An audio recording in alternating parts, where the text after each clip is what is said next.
So we pretend we know what we're doing, and I'm going to pretend to be professional. I'm going to say the word clap because Zoom doesn't work. I'm going to clap, and your audience are just going to have to pretend they were there for the clapping. Or maybe I'll make a clap noise. I'm using ADR these days, so I'll add a clap noise in. Fake it. I'll pretend it's fake it. Okay. Hello, everybody. Welcome to Swords, Sports and Beards, episode 7. Yay! We'd applause, but if we apparently through Zoom can't be heard if we clap, we'll pretend we're clapping. I'm on Zoom today, and episode 7 is a bit unique because I'm on my lonesome. Well, I say on my lonesome. I'm not. I am lacking the 2 other beards. Because I think Jayce is still trapped in his Faraday cage, and Adam's a bit sick. So to push on and push forward, I could take it personally, like whatever, but I'm not. We're gonna have an episode all about running RPGs on your own. Well, for one other person, and I'm gonna do this episode with one other person, our second guest of the season. Applaud, everybody. Applause, you can hear the clapping already. Not just your second guest. No. I think I'd like to claim a lot of things. I'd like to claim I'm your first female guest. Would that be fair? That's correct. Yes, your first female guest. And your first international guest. Second. Hence why we're on Zoom. But sadly, only the second bit of nepotism. Yeah. And in fact, we'll jump straight to our allegedly. Because allegedly this podcast is run by nepotism. Because last week we had Toby come on and talk about all things computer gaming. Toby, my son. And this week I get to say hello to my big sister. Hello, big sister. Hi, little brother. Hello. This is my sister Sarah. Sarah's joining me from the sunny climes of Rome through the art of Zoom. So if it sounds a bit different this week, and there's a bit of, hence the lack of a clapping sound and everything else, that'll be why. But jokes aside, I thought with Adam being off sick this week, we wanted to do something anyway, and Jayce isn't available, and I thought this is a subject matter that I was interested to do with Sarah on learning how to run RPGs for one other person. And I thought it'd be fun to do it with one other person instead of just the 2 of us doing it, because a lot of people come to RPGs, and I fell into it and put the request out to folk and said, would anyone like to play it? And a bunch of people said yes, which is weird and apparently isn't the norm. And I don't say that flippantly because I landed on my feet, but a lot of people don't. So before we get into that conversation, we will be doing a very brief I will be doing a very brief Hobbit Corner, and I'll get Sarah to join in with Hobbit Corner. Hello, big sis. Because there's no one else to play with you today. Because there's no one else, and why not? It's fine. I'm crying slowly in the corner. Introduce yourself. Tell us all about you. If this, so Toby, when he came on last week, talked about gaming. Tell us a little bit about you and how you got into gaming before we get into specifics. So what have you played? Why do you play? All that kind of stuff. Yeah, so this is where we need to warn listeners that I am your least qualified guest as well. Let's add one to the list. I don't think that's true. I'm not the hugest gamer. Certainly, I am someone who will not touch video games, for example. So there's part of your listeners I just got rid of. I am the other side of the family. I am much more the book ready, TV series watching thing. So I've always had that interest in love sci-fi, love fantasy. Anyone who possibly listened to early episodes knows your backstory, which is very similar to mine. Like, we got brought up on good stories, but we were not encouraged to role play games, were we? God, no, yes. Those of you who have heard the episode, whatever it was, when I referred to the fact that it was satanic to play D&D in our house, it was in fact apparently evil to play D&D in our house, and nothing should happen. We are the product of... Anyway, yeah, you get the idea. Yeah, we are. We are what we are. So it just wasn't an option, I'll be honest with you. And I think as well, this is key to the subject of the day, I don't have that many friends who are even into it. Maybe it's because I don't know. I hang out with a lot of other women because I am one, and they don't watch sci-fi shows and they don't read Lord of the Rings, and you end up with. You just summed yourself up in 2 sentences. Yeah, so you can talk to them about lots of other things, and I have very, very nice friends. But again, there was never going to be, here's a group of friends who want to do role playing. So I actually had to wait until I had a daughter, and I had to grow her in a certain way, so that I had someone to play with. It was a long-term science experiment. So to create a player, that's an extreme way of getting an RPG player. Is to make one. Yeah, how to really mold someone to be the friend that you needed, which is a bit sad because I don't like that parents for friends thing. But actually, as I'm speaking, I realise what I've done. And so I guess to get really to the question you actually posed, I started playing in COVID, when it got really hellish. I did that nice Google search, 10 things you can do when you're stuck in your own house. And I did a few things with friends, despite the fact that I've just spoken very badly of them. We did pick up things like, I found Fiasco was free on it. They were putting loads, do you remember? People were fantastic, and they've got loads of free resources. So I found Fiasco and happily played that with some friends, which was interesting because not all of them were into it, but they were desperate enough in COVID to have a go at anything. We tried other games, and I think some people just prefer other styles of game. And then I found there was a kids D&D thing. D&D were putting on a lot of stuff, and I found one that looked suitable for me to play with my daughter. So we downloaded it. That was what I told you about it, the name, so I'd remember. Adventures with Muck, which I just displaced. And it was really, really good for kids. And it was designed for one adult to kind of run it with one or many kids. And that was a really good intro, but it wasn't enough. So actually, that's when I went and got another D&D module so that we could do something a bit more. It was just a bit too young for us. So we went and got the real thing and started playing by ourselves. And the reality was no, that's not true. We did play a while with some other friends of my daughter's, but essentially once COVID went, so did all the players. So then you're left with the two lone survivors. So that's the long version. No, because you introduced me to Fiasco, and we played it through Zoom over COVID, and that was one of the things we did as a fam. And I remember running a D&D thing for our 2 households. I homebrewed. My one-shots never one-shots because I'm that guy, but 2-shot with the puzzles and stuff. And I remember there's a photograph of your daughter clinging onto a bridge I made them climb across, and I have it somewhere where I took a screen grab of the Zoom call. So you got into it through COVID, gaming for the sake of this is something that is, I don't know, we can do in the house and is actually not the square box on the wall that plays images as and all that kind of stuff. Okay, cool. Before I do, this is like the warm up, I'm going to ask you 2 other things.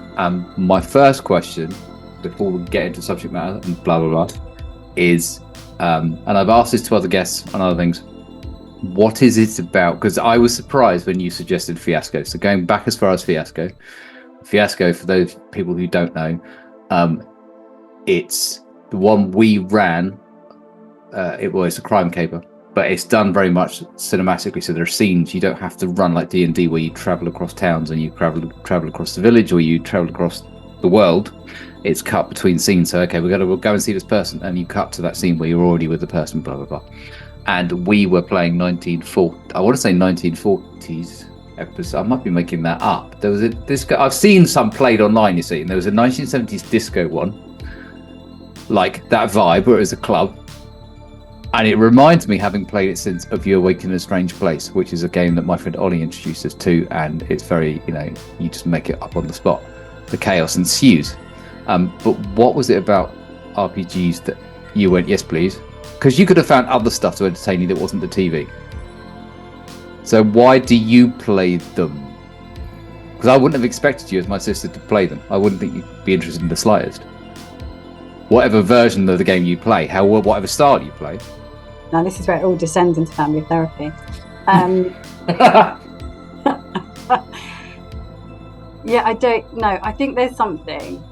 I tell you what it is. I've got a theory that if people could just let themselves go, anyone would enjoy a game. Only on the basis I've got a life philosophy that human beings are made to tell stories. Yeah, if you want to get really deep, and I'm going to claim that's true because I'm an archaeologist, so I know this stuff. For all of history, humankind have made sense of the world and their lives by telling stories, or just by having fun. Yeah, it's what we do. We're really, really good at it, and so I think just different people find different ways of engaging with the storytelling, and it could be just watching a TV. And I think that's why we all have that problem of binge watching, because actually, if you get into a good story, it's hard to get away from it because it's part of who we are as humans. So we can do it in all different ways. And some of it's quality and some of it's not, and that's part of the problem as well, isn't it? Whether you binge watching crap or you're reading an amazing novel, which would be my usual go-to, or a big film at the cinema where you're really immersed in it. Some people seem to be able to do that through video games, which again, I'm going to say I don't understand. I know that that's why some people really get into it. They're more engaging with the story. No, and I found that my favourite, I've said this before, my favourite video game I discovered over COVID. I mean, I played video games since I was a kid, as you know, and I fell in love with The Last of Us Part 2. Gameplay was fine. The gameplay wasn't perfect, but the story is what engrossed me. That story, I cared about these characters. And you're right, it's not everyone's cup of tea, but the storytelling aspect of it. And I, having the physicality that I have, play one-handed, and always never play as well as other people and never will do. But that doesn't matter because I'm enjoying the story and I can get into it.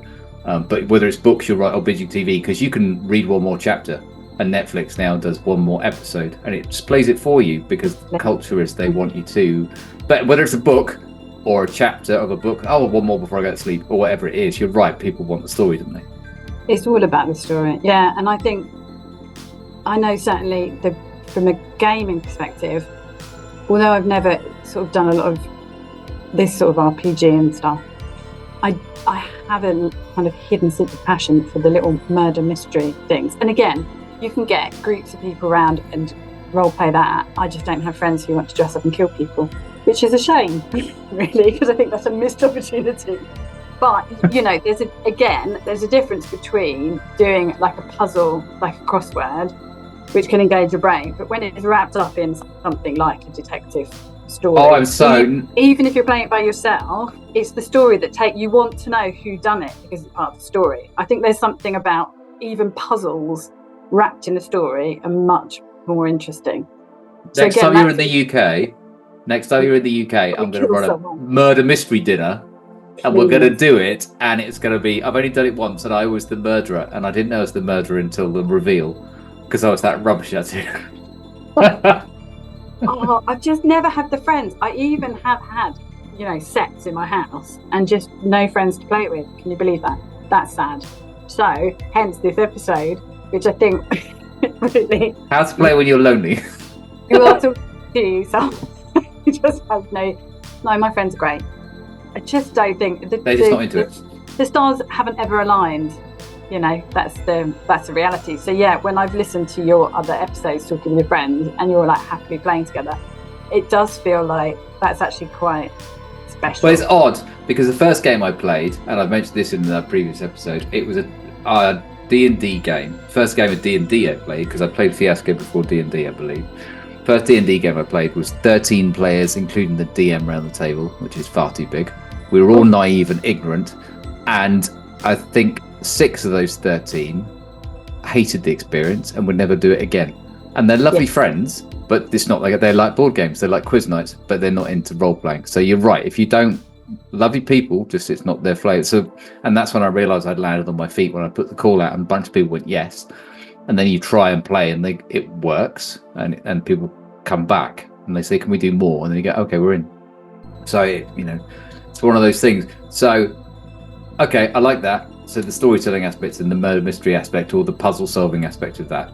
So we decided in our prep for this, you and I, when we were chatting, prepping for the episode, I don't know if you remember this, you were going to suggest, and you suggested to me, and because Adam and Jayce aren't here, I'm just going to do it because I'm going to take charge. A new feature, ladies and gentlemen, before we drift in to, we've done, allegedly, it took all of 2 seconds, and Hobbit Corner. Pitch of the week. Sell the episode, what they're going to hear right at the beginning. Why stick with it? You've been with us for quarter of an hour now. Wow. So before we get into the subject matter, pitch it to us. So subject matter is literally why to play D&D or other RPG with one other person. So one GM and one player. Sell it to us, big sis. Go. Okay, this is your big pitch. You love stories, you love action, adventure, and solving problems, but you hate people. This is the activity for you. I don't know. I tried not to say, and you have no friends, because that wasn't a great pitch. No, I think, in all seriousness, if you want to play and you haven't yet found your kind of band of fellow travellers, whatever you want to call it, you shouldn't have to let that stop you.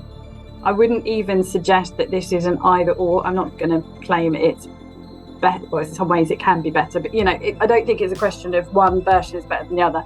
I just think you shouldn't be held back by the fact that your friends are boring and you're the exciting one, and you can just get on, and you have to slightly adjust mechanics, but if you want to have some fun, why not?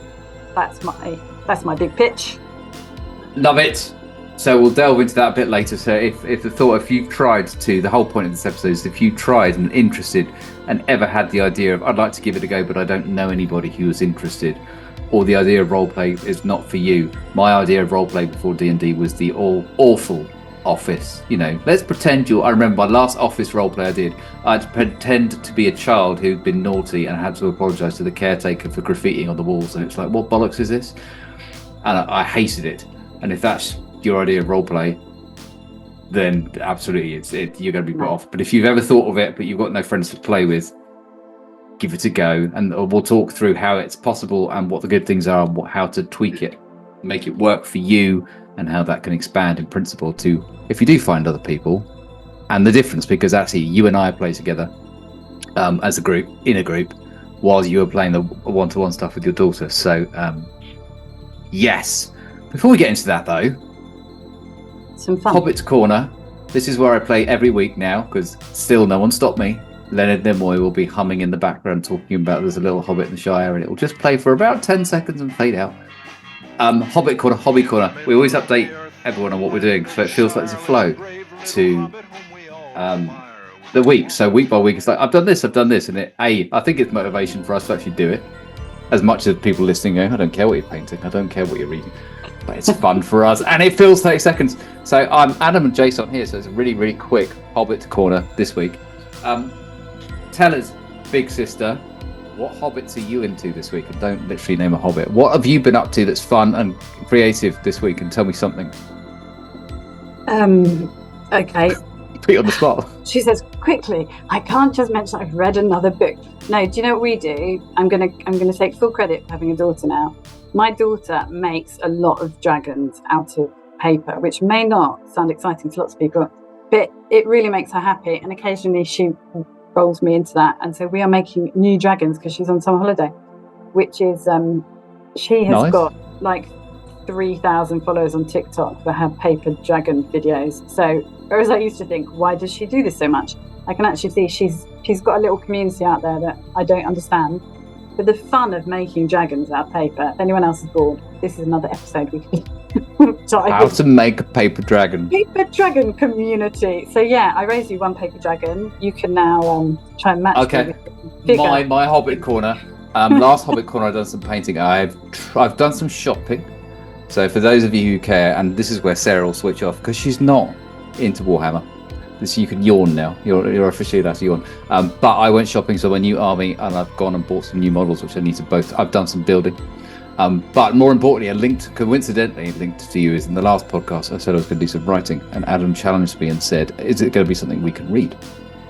And I went all bravely, yeah, it's not ready yet, but I've started the research with your help. And so I've started the prep work for writing this pitch of this monster story in the Italian mountain region called the Abruzzo. There you go. So we went wolf hunting, not literally, wolf spotting. So over a year ago now, wasn't it? Was. Yeah. And I fell in love with the region. That was the basis for this book. So basically, my Hobbit Corner is I've been prepping and writing and getting ready to. I've got the ideas in my head. I just need to put them on paper. I've got the opening salvo, the opening chapter. So that's my Hobbit Corner. Nice. There we go. So, with no further ado and no more dilly-dally, who are we kidding? I would like to ask you some questions about solo RPGs. So you said you're a detective reason, which is great, and why you like it, and why you play it, and how you run it. And when we were talking about this, and I suggested it to the other guys, I said, "Look, I'm thinking about doing this episode. What do you think?" And they went, "Great idea." And I suggested it to you, and you went, "Yeah, I'm up for that." The pros and cons and the how-tos of running a one-to-one game, because if anyone's played it, I've played it one-to-one with my daughter. You played it one-to-one with your daughter. I know other friends of mine have played it one-to-one with their partners, wives, fiancés, etc.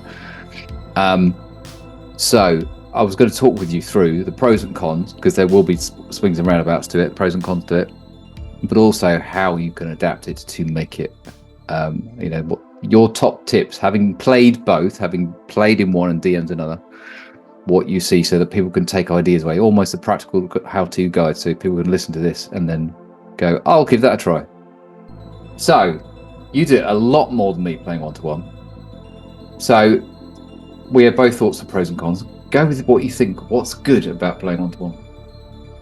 Yeah, let's start with the positive and sell it to people.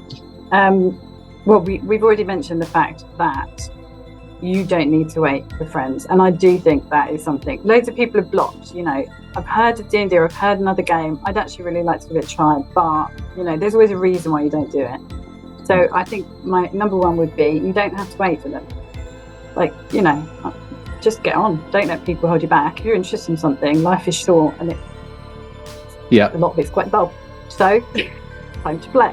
So I think that we probably touched on that. I'd say my second and possibly biggest advantage, I think that if it's just two of you, well, certainly smaller groups work faster. I think you mentioning a 13-person table fills me with absolute fear, right? Because how often are you going to interact? You've probably got the overexcited person jumping in and doing a lot.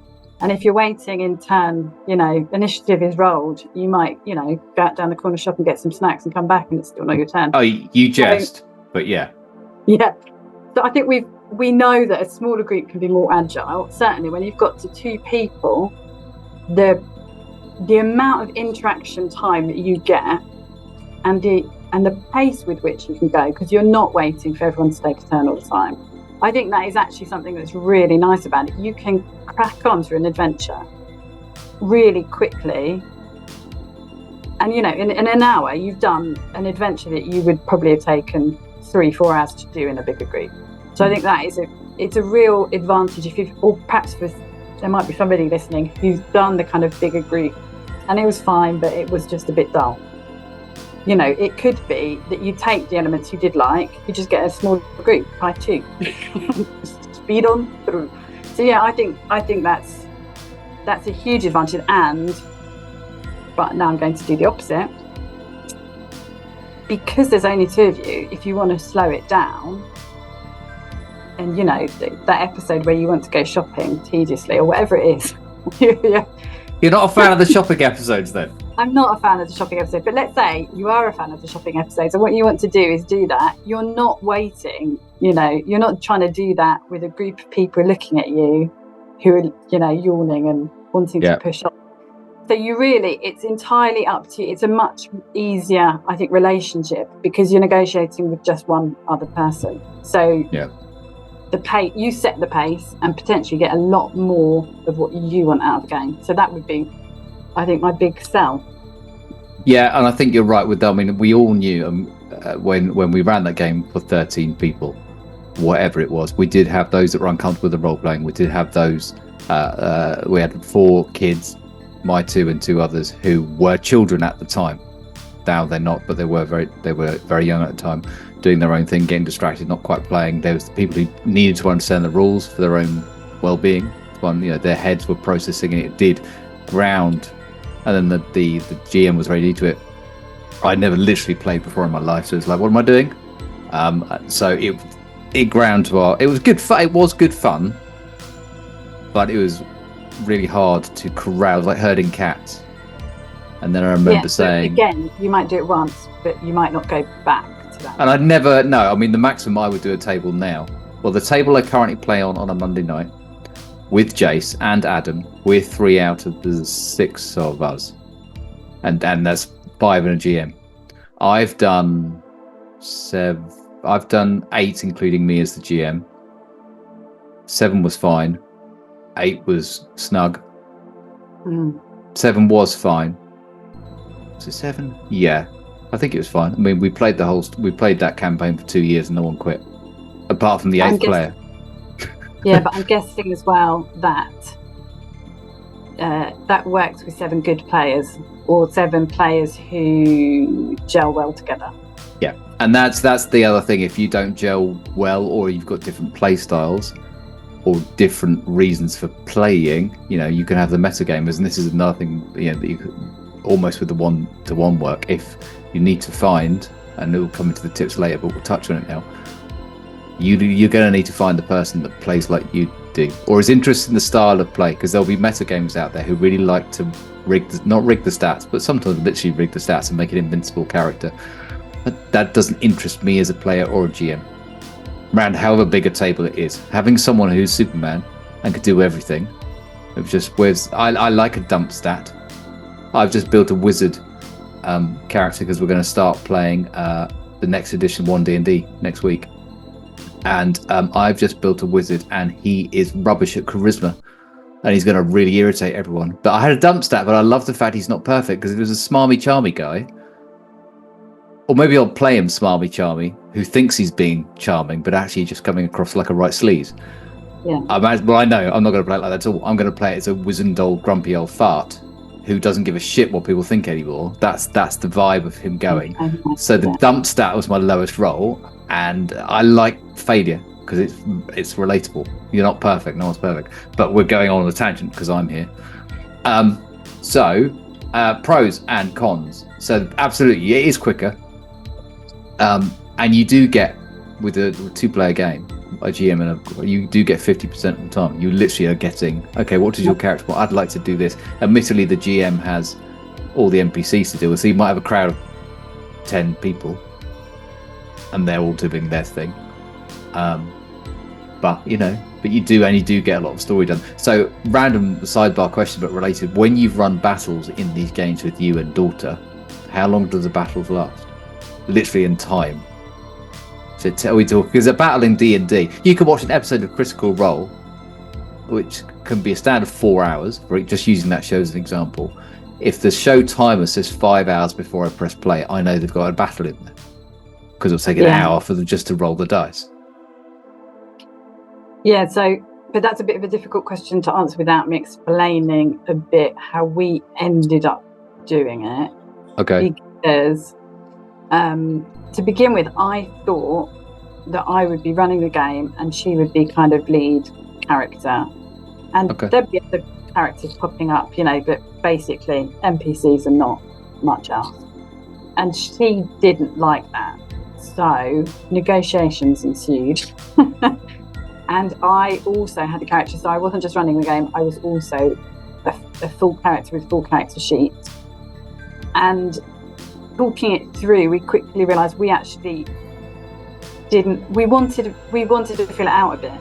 So in terms of the story, so we both picked up sidekicks on the way, I think she might have tamed a dragon early on, and then we did some other stuff. There was some. There's a dragon theme here with your daughter. There's a big dragon. There's always a dragon theme in our house. So we made the next pet you get. Yeah, can you imagine? I'm knocking on the door one day and we'll welcome you. Yeah. So we just made sure that there were usually, because some of the accompanying characters came and went, but there were usually 4 in the band at any one time. Okay. So actually, if you were going to have a full-on battle, it would take as long. It's just that we were usually rolling for at least 2 characters each. Okay. It depends on the story, doesn't it? Because sometimes you don't need your sidekick animal or your whatever, your weird creature to pop up at all times. But a lot of the time, you can and you do. And again, it's about filling out the story, making sure that works. Yeah, no, and I know that with the Dragons of Icespire Peak, which was the Essentials kit, so Wizards of the Coast brought out a starter set and then bought the Essentials kit, which is basically a way of them making money, let's be honest, because it's basically the same thing.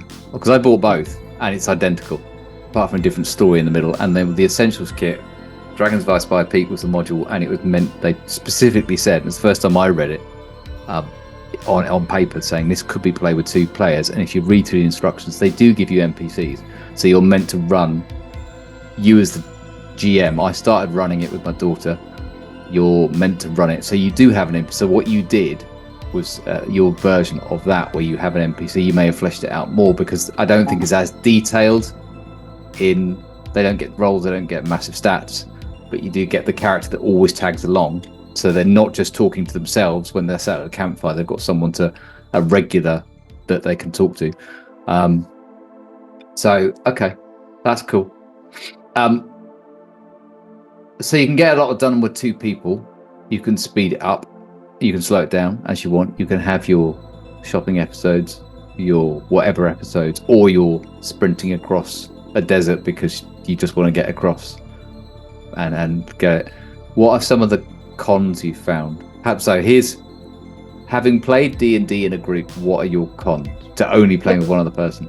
Yeah, well, I mean, obviously the flip side is, if you're running the game and you're the character, that's a lot of energy required.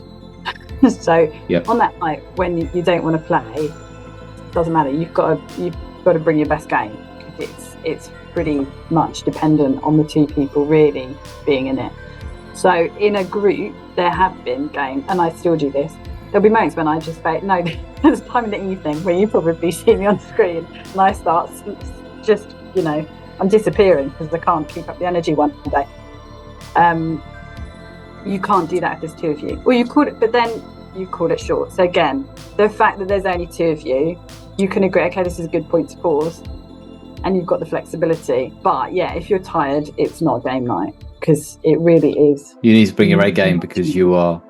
Yeah. I suppose with a group, you can actually absolutely do that. Your character can be quiet for this scene, or your character can.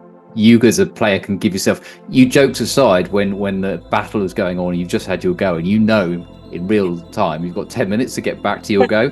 Oh, I can go boil the kettle because I need. I'll get a cup of coffee. If you're playing online. Or you can sit back and grab snacks and whatever else and just. Whereas with a 1-to-1 you can't.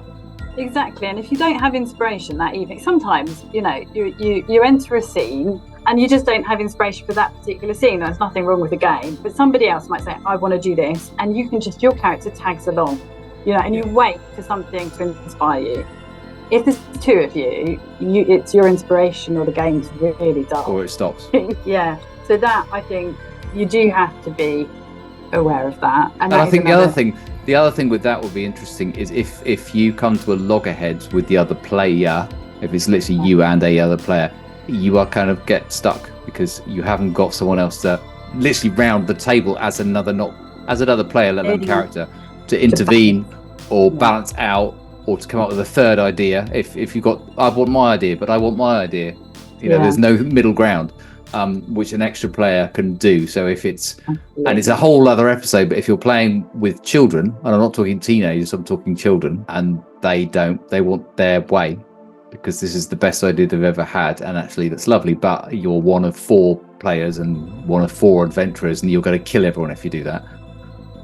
You get kind of stuck in a rut, don't you? Or you could. There's the potential. Yeah, so I think that's probably another disadvantage. Well, it's not even a disadvantage, but you have to think wisely. If you're going to throw your lot in with somebody, you're going on an adventure with them, make sure you've chosen the right person. If you got the wrong person, it's going to be even worse than if there's the wrong person in the group. Yeah, and I think that absolutely fits into the next thing. Is actually, okay, so we've had some pros and cons. What are the tips? And I think that is the genuine first tip is, if you're going to play one-to-one with someone, make sure that person is, what's the expression? They are your people. The expression, they're not my people, I've found that at work, when they're just not into, I don't care about, I'm a celebrity, get me out of here. Don't give a hoot. Don't give a flying monkeys. And yet the amount of people at work went, did you watch it last night? It's like, no, I don't care.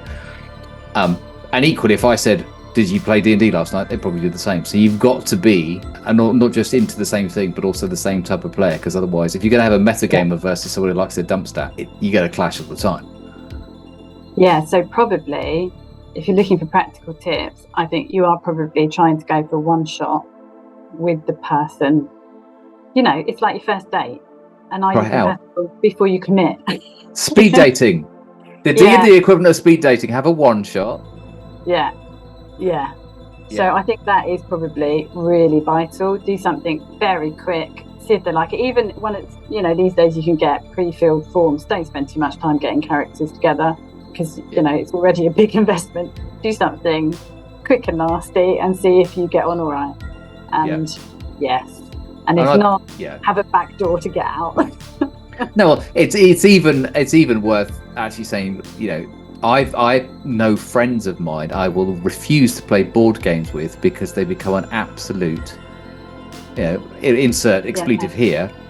But I also know that. But if you're going to have that conversation with a friend, I have no issue with saying, do you know what, this didn't work. The dude that left my game went, this game isn't for me. This table isn't for me. He knew it after 2 sessions when it was the 8th player of that 7, and I kind of got the feeling after the first session that he turned up to that he wasn't enjoying it. By the second session, I knew he wasn't, and then at the end of the session, he texted me and said, "Do you know what? Thanks for letting me try, but it's not for me." That's absolutely fine. It's not for you. I didn't take it personally. We played very differently, and it was absolutely fine for him to step back. And you've got to absolutely know that. Yeah, speed dating. I think try it out and just know. Yeah, that wasn't what else do we like? Well, we like this. Let's try that instead. Go and find something else to do. Let's go and find something else to do. That is because you might love the same game but might want to play it completely differently. Yes. And so again, that would mean that maybe it's kind of, you've done your one shot and it's working, but then it's well worth doing a proper session 0 for the game and just saying, I want to play it this way, I want to do that, I want to be in charge of this. I mean, I took all the responsibility for running the game each time simply because of it was me and my daughter. There was no real option. But I think if you found a dream player, there could be something really fun in saying, do you want to take it in turns? And sharing that. So how would that work for spoilers and plot? Well, the thing is, what I've decided, spoiler and plot. Yeah, I think that's what's the right way of saying this? It's diplomatic. I think that's a lot of nonsense because no, okay, you don't want somebody on your first game to say, listen, I'm taking you on this game and we're going to play it for 2 years, and at the end you're going to find the big wizard in the thing, you're going to kill his dragon and then the world will end. Yeah, you don't need that. But we all basically know more or less the direction of travel, don't we? So I think maybe some of these concerns are a bit, because what's exciting about it is how you get there. I'm all in it for the journey, because we all know it's like a movie. I can predict the end to most movies I've ever seen. What makes a good movie is I enjoy how we get there and the character. So I'm back on my old boring topic of the importance of storytelling. And your characters, and fortunately the rolls of those dice do mean that you can't predict everything. So I say this as someone who was running a game and was also a character, and I thought that wouldn't be very compatible. But I think if you're playing it, if you know that that's just the mechanics of that game, I don't think you need to necessarily even read the whole, if you're basing it on a module, you don't need to read the whole thing, you just need to read a chapter at a time. if you want to keep an element of suspense, although, as I say, you will know usually what's going to happen at the end anyway. And I think it didn't matter. And I think what would be nice is if I was doing it again in the future, maybe in a kind of more balanced relationship where it isn't with a team. I think there would be something, actually, we've been talking this evening as if it's the sort of thing you might try because you're interested, but you haven't had the opportunity. I actually think there might be some people out there who really have enjoyed playing over the years, but they've never quite found the story for them, or, they can see there's potential for more. And I think there's, you find another really passionate friend and you could just completely go off. You could go crazy. Spin-off series. Yeah, it's like when you're skiing and you go off piste. You don't have to stick to a module. There doesn't have to be a plot you're of course following. Not. So I think, again, there's a flexibility that comes with two people. If you found, again, someone like-minded, essential, you could go anywhere. And it could be just, this week, I'll take responsibility. If the plot slows down, I'll be the one who picks up and pushes it forward. But it doesn't need to be anything more than that. No, really. It's one of those things. I've obviously heard of co-DMing, but that's with the table. I've never tried it. It'd be interesting, or never had it as a player. But the outside of D&D, I know that the mechanics of Blaze in the Dark means that Blaze in the Dark. Have I played that with you? No. Blaze in the Dark, alternative, kind of magic and the kind of steampunky and kind of Victorian in this world. It's not really. Lots of gangs, lots of, like the book I shared with you recently. And what's interesting, you are a gang of criminals and you go and do heists. But what's interesting is the mechanic of that game is if someone can't make it, the heist happens anyway. And then the GM has the opportunity to have a mini heist with the other person. What were you doing while you weren't on that heist? And then you could literally run that as a session. So they get to evolve their characters and get XP. And why were you not there? So they're still involved in the story, but it could be they're helping with another small quest the gang needed to do, or they could just, so they don't miss out. So that's, again, solo GMing, one-to-one, for a separate reason, then fold it back into the main story, which I think is another. I'd never heard of that before Blaze in the Dark. I'm sure it's out there as well. But the reason I asked is because the spoiler aspect of it, but that doesn't mean A, I'm right, or B, my brain then wandered to a campaign like it's on my shelf over there. You end up on Chult as an island, and that could work with double GMing, because that book, if you read it as a GM, says by level, your players need to be level X by the time they need to be at this point in the island. But before they get there, this is the finale, they need to be level whatever when you get there. Between now and then, just do what you want. They give you the whole island, and they give you a bunch of stuff that's on the island and say, go play sandbox. But if you're going to share GMing, there's no spoilers in going, well, look, we're heading west. If you were to run a session, what do you find next? And if I run the next session, what do I choose? Okay, so we left it. It's almost like that game where you draw the head, fold it over, draw the body, fold it over. Exactly. You just have to be very clear about where... Tomb of Annihilation. I remember. It only took me 27 years to remember Tomb of Annihilation. No, so you're right. You just have to be clear that's your session 0. How are we going to do this? Who's going to take control? Are we happy to do that? Are we happy to do, like you have a TV series, there's a different director for each episode. I don't think that's necessarily a problem with the right people.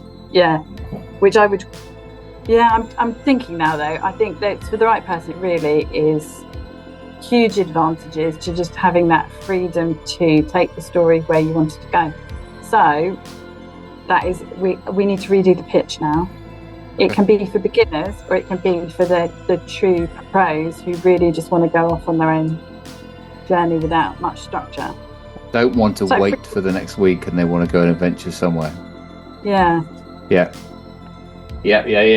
get that. What we wrote down on our notes here, which is I think is our next tip, and I think both of us agree, is that role playing matters. Is what I wrote. Oh yes. The issue of if you're running it and you're the character, that issue of metagaming, which you mentioned at the beginning as well. I think I don't understand people who metagame personally. I think if you're interested in running a game with two people, you have to be really committed to those characters, because there's no other way of doing it. Like, you can't just be sat there like, I know what's coming up next and there's a goblin band around the corner, so I'm going to have my armour on. You really have to be so clear in your head who are your characters, what are their motivations, what they're going to do. But I would say that is in any game, because otherwise why on earth are you playing these games? Yeah. That's just a basic. It's very much what would my character do in the moment, not what would Adam do in the moment, because I can see the logic in rescuing that player or that player's character. But I played a game before where we were in a battle and characters know each other for about 2 days.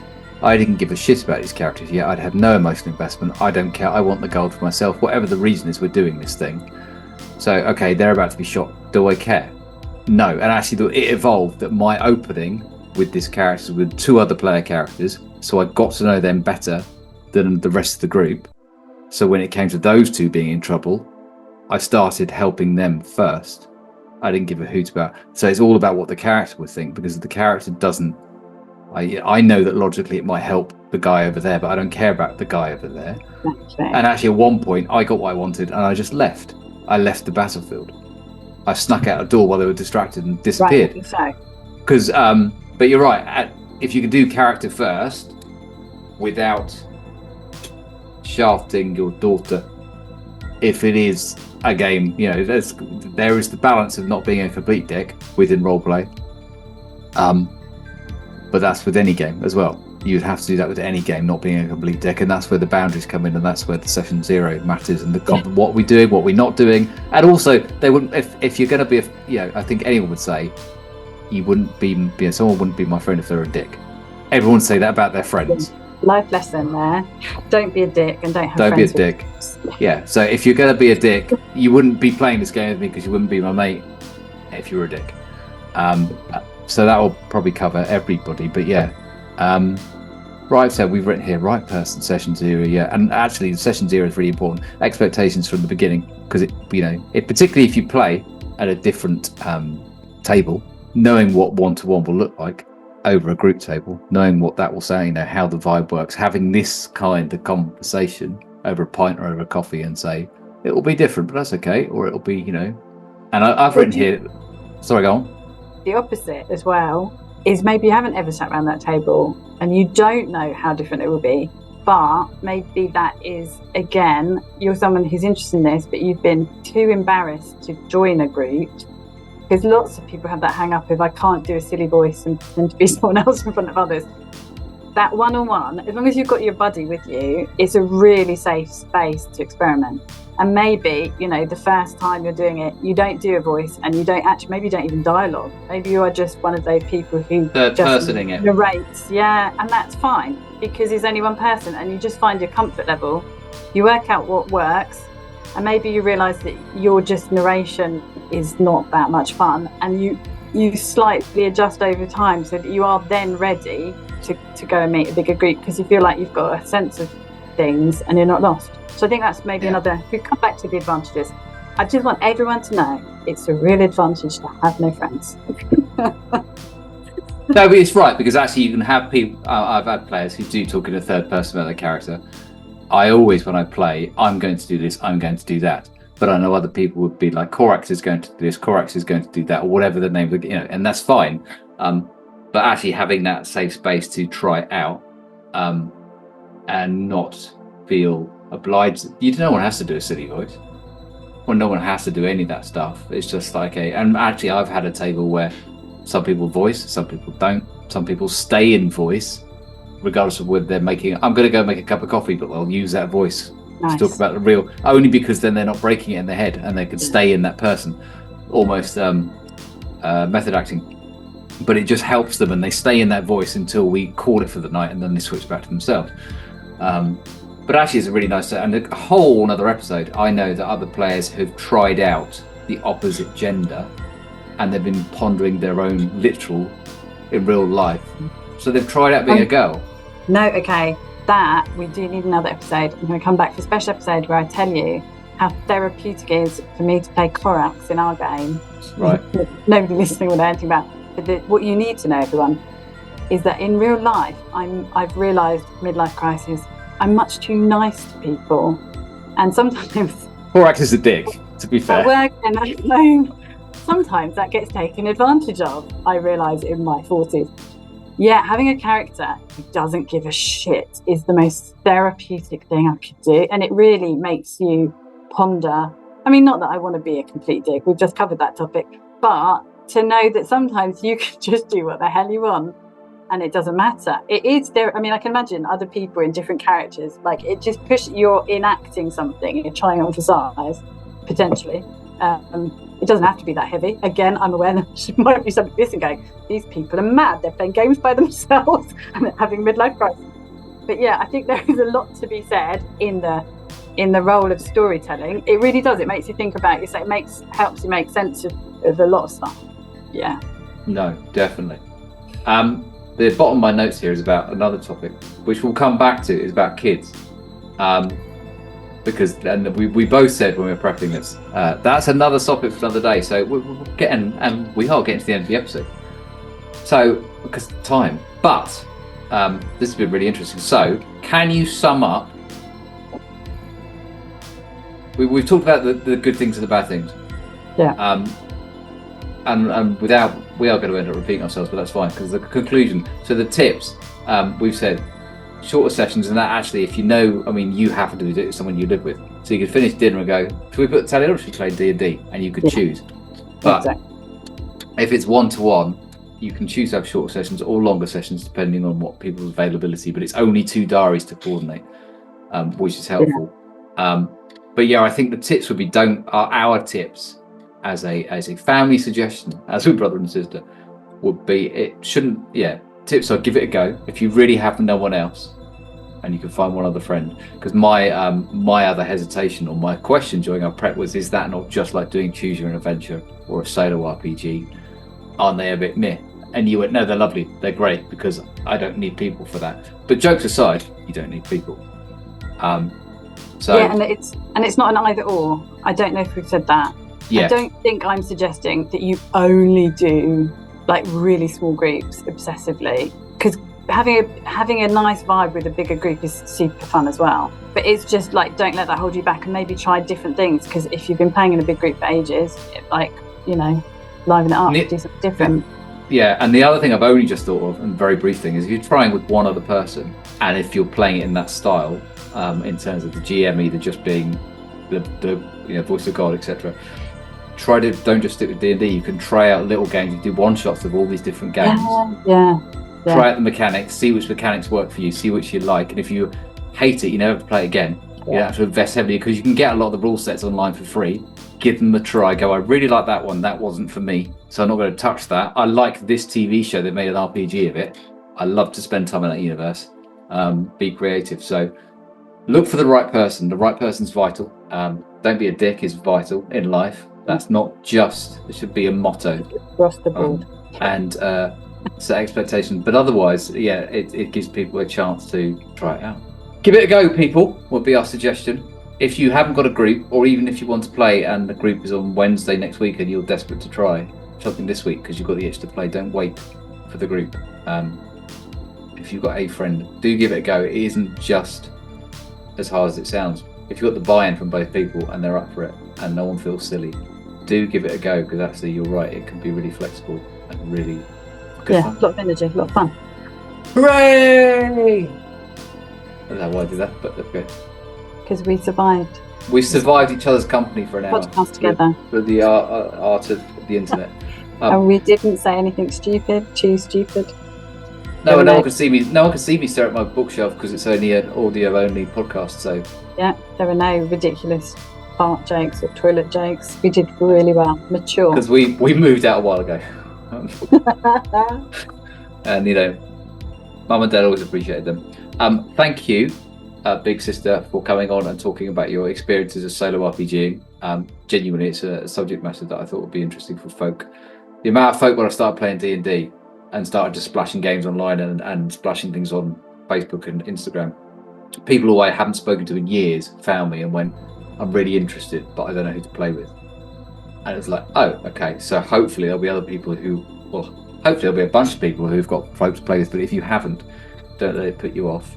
And I think the companies as well have realised that not everyone has a group. hence why Wizards, for example, went, you could play this on your own with one other friend. They've seen the Cynic could go, they just want a cash cow for anyone, but also they've also seen it doesn't have to be about big groups of people. So nice to chat it through. Before you go, one last thing. I set you this challenge yesterday and you're going to have forgotten. You're going to look at me blankly. There you go. There's a blank look. For those who don't know, my sister, who you don't know what she looks like, is looking blank. Allegedly. I gave my allegedly earlier, and I said to you, the guests have to give the little voice, and you said you do me a little voice of the allegedly, so I can put it in later. So, with your best NPC goblin, you choose voice. We need just that word. Say we did it last week in a question mark or a cynical way. Like, really? You get to choose. So after the count of silence. Okay. Drum rolls, please. They will be put in later. Okay, here we go. Allegedly. And on that note, where my sister has never sounded more like my mother, we're going to call the episode. The grandma, but yes. Grandma too. It all comes down the same food chain, doesn't it? That's it, folks. Listening in 2 weeks' time for episode 8. The one thing I will say before I go, if you've got any questions about this, please do stick them in the comments on Facebook. You can find us on Facebook and Instagram. You can stick it in the comments if you're listening through YouTube. There's a little questionnaire thing if you're listening through Spotify. Do fill that in. I do check them, and we do check them. So if you've got any questions or episodes or topics you'd like us to cover, we're going to do a topic about making villains and how to write villains, which was another episode that's requested. The world building one we did was requested. So we do try and interact with stuff. Like and subscribe, all that nonsense. Say goodbye in Grandma's voice again, and we'll disappear on Grandma's voice. Off you go. Put me under pressure now. I know. Goodbye. See you later all. Have a good one. Bye.